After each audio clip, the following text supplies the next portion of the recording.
बिस्मिल्लाहिर्रहमानिर्रहीम। अस्सलाम वालेकुम नाज़रीन, मैं हूं जावेद चौधरी।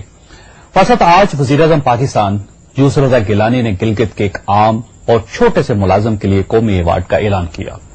इस छोटे से आम से शख्स का नाम ईसा खान है और ये गिलगित के एक होटल में हाउस कीपिंग के अमले में शामिल है। ईसा खान को चंद दिन पहले एक कमरे की सफाई के दौरान $50,900 मिले थे।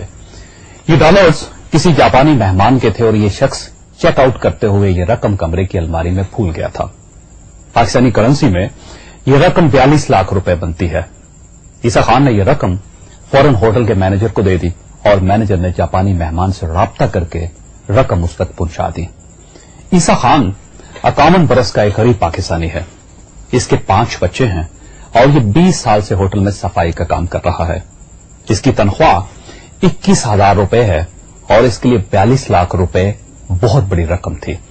इस रकम के बारे में भी आपको ये बताता चलूं कि मेहमान ने होटल की इंतजामिया को रकम गुम होने की कोई कंप्लेन नहीं लिखवाई थी।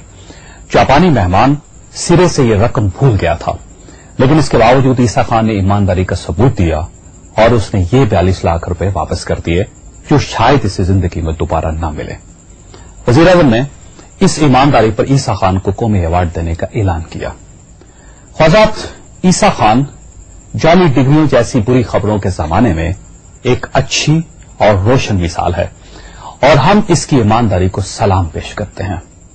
हमारे आवाम इस मुल्क के सियासतदानों, इस मुल्क के हुक्मरानों और इस मुल्क की रूलिंग एलीट से भी इसी नौयत की ईमानदारी की तवक्को रखते हैं।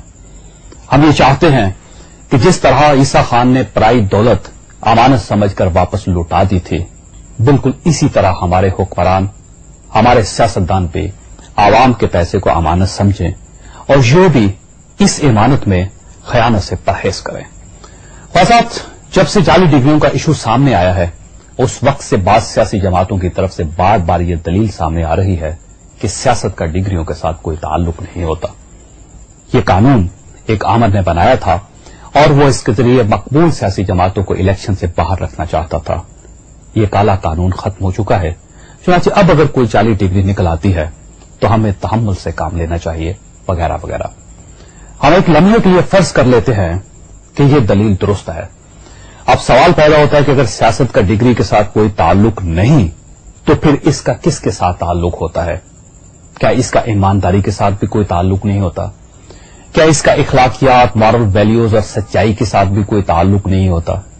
क्या इसका माशी ईमानदारी के साथ भी कोई ताल्लुक नहीं होता? क्या इसका जुर्रत, बहादुरी और ठोस रवैयों के साथ भी कोई ताल्लुक नहीं होता? क्या इसका फराख तलीब बर्दाश्त और तहम्मुल के साथ भी कोई ताल्लुक नहीं होता? क्या इसका इंसाफ, अदल और कानून के साथ भी कोई ताल्लुक नहीं होता? क्या इसका आइन के एहतराम, हलफ के तकद्दुस और ज़मीर की आवाज के साथ भी कोई ताल्लुक नहीं होता? और क्या इसका आम शायरी के दुखों, मजलूम की चीखों और बेरोजगारी, महंगाई और गुर्बत की चक्की में पिसते लोगों की आहों और सिसकियों के साथ भी कोई ताल्लुक नहीं होता? और क्या सियासत का ईमान, मजहब, एहसास और हया के साथ भी कोई ताल्लुक नहीं होता?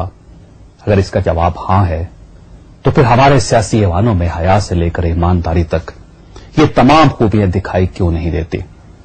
वो सियासी इखलाकियात जो जमहूरियत की रूह होती है, वो कहां है?